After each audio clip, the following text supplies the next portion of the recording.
Kia ora, it's Ruth here and welcome to my backyard in Christchurch. This is part 3 of showing you what's happening in my garden. Part 2 was the glass house, part 1 was those first few gardens, and part 3 is this section where I've got my original, well no, my second original planter boxes that I made. And behind me are my broad beans. These were the first ones that I planted and they've done really well. We've had some really good frosts recently and some of them have a little bit of damage, this one particularly. But they're all going quite well. They do not have the aphids that the other ones had, and they've done okay growing through this netting, this mesh that I've put up for them to grow through. These are the first ones I planted. These are the second ones, and I absolutely love broad bean flowers. I just think they're so beautiful, which is really cool. So, if I start here, this is where I've got my newer compost bin.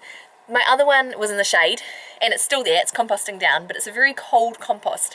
So this one here is where it's warmer. Just put a whole lot of the poo from the chicken coop in there. And I've got a, just put my finger in bird poo, that was great. I've got a turner for the compost, it's a screw, I'll show it in another video, and it's fantastic. If you don't have one, it's about 20 bucks.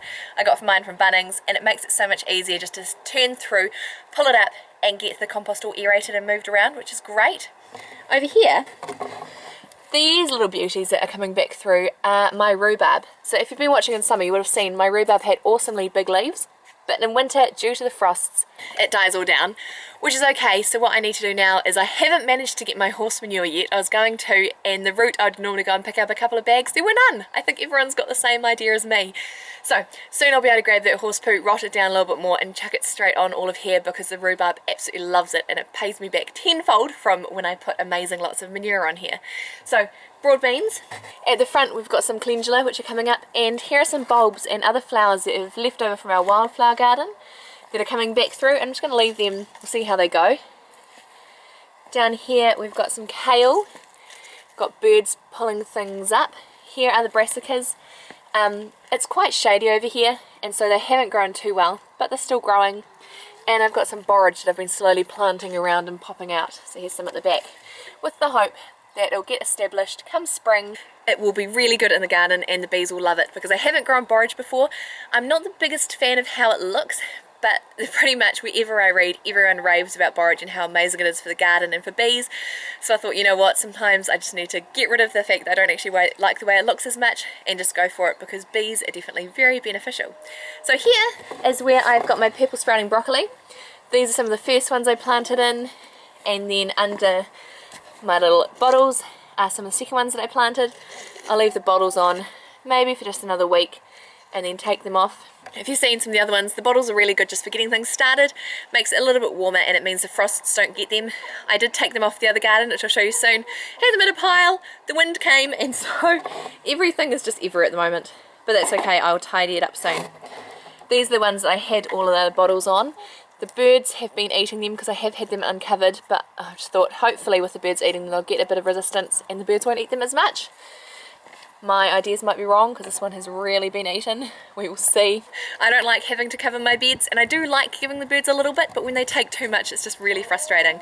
I'll take you to see the chickens soon, but over here, as you can see, this is the last of my marigolds I need to pull out. The marigolds all die down in winter, but what I do is I've already picked seed pods off this, so I'll plant the seeds again next for the spring, and I'll get some marigolds back. And these are the last of my broccolini. I've got a few still going to flower, which is nice for the bees when it's warm enough for them to come out.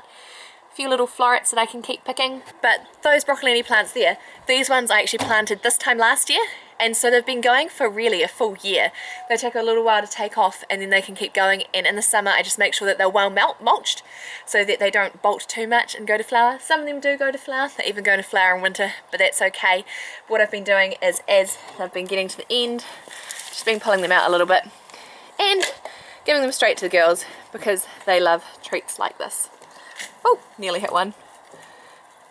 One thing about chickens is the orangeness of the yolks, the deeper, better the colour is from the greens they get. At the moment they're not free ranging too much because it is really wet out here and I don't want them to completely dig up our grass. So trying to give them as many veggies as possible, including some leftovers from dinner. So look, they even get served on a plate, but I'll just chuck it in there for now, which they'll be super happy about. There you go, girls. They definitely think something else is coming. So, leave that plate there. Over here we've got our Brussels sprouts still going. I've been picking them off. They're definitely looking better as the season goes along. Those are getting quite nice and large. But what I'm going to be doing is for next season, I'm going to be trying a different type of ones. And these are just ones that I picked up from one of the local hardware stores because I wanted to have a go at growing Brussels sprouts. But since then, I've learnt there's so many different varieties. So I want to get one that's a bit taller, grows a little bit faster. This is actually known as a slow growing variety. Didn't know that at the point. And plant them a little bit earlier. I really need to plant them probably November-ish. Get them going in the glass house that I'll be able to do. And then have them really good and strong before they come out here. So they've had a lot of growth before it really cools down in winter. But at the same time, they do need the winter cool to be able to form the really nice solid bulbs. Behind it are the peas. Again, I haven't covered these, and I think every little bit of growth they have, the birds get, so I might need to cover them. These kale, look how tiny the leaves are. This is what happens when the plants grew and then went to flower, and I chopped them off at the base and then they resprouted, and I thought I'll let them go, and they've been really good, but slowly the leaves have been getting smaller and smaller. So I'll probably only do 1 or 2 more harvests of this, or just add to dinner, and then I'll cut these all out and fill it up with some manure and some different things so that it's ready for spring. So I've got another bed which is pretty much free for spring planting. My spinach though at the other end has not gone too well. Forage is happy, but I think the garden just is too cold. There's actually a bit of moss growing there. It's never really got to anything.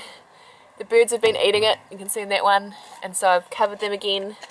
But even then they're not still happy, so we'll see. I might plant some more seeds really soon and just see if I can get them going in the start of spring.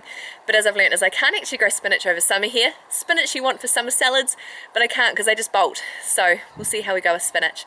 I might actually plant some New Zealand spinach, which I do have seeds from, and I was watching someone else's channel and they've got New Zealand spinach over in the UK, and I don't even have it in New Zealand. So maybe I'll plant some New Zealand spinach. Behind me, this is the garden that I did in lockdown. We've been eating at the lettuce, and you can see that where the birds can reach is where they all eat, and then the other side of the lettuce is all nice. We've got our beetroot, which I've started to thin a little bit, our lines of carrots and kale and kohlrabi. So this is the Nero kale and it's curly kale. And then my new current favourite is the tatsoi. I just find it so universal. And I should have taken a photo the other day, but I ended up putting it on pizza as well, and it was so fantastic. Just the last 5 minutes in the oven, chucked it on top, extra greens, so nice, so yum. So I love having veggies that are so universal that I can change things up. So I think tatsoi will be a staple in my garden from now on. So this is this section of the garden. The sun is coming out again. I thought it might rain on me halfway through. I was ready to duck into the glass house. But on the note of the glass house, thank you for the comments of people commiserating with me with the broken door. There is still no door behind me, but I did email Trulux, so I got it off, and they pretty much said these things happen, we'll send you some new glass for free. I just need to pick it up. So really excited about that. I'm really excited to be able to pick it up, get the door on, and have this finished, which has been a very long project, but it is great. So thank you for watching this section of the garden. The last section that I'll do is this kind of one over here, which is more of the flowers and just side. Kind of need to do something with that area. Chairs are always falling over in the wind. And flowers. I was going to take you over there, but I'll wait until next time. So I will stop here. Thank you so much for watching. Remember to subscribe if you'd like to keep seeing what's happening in my garden. And I'll see you next time. I've been loving the comments I've been getting, so keep them up. Ka kite!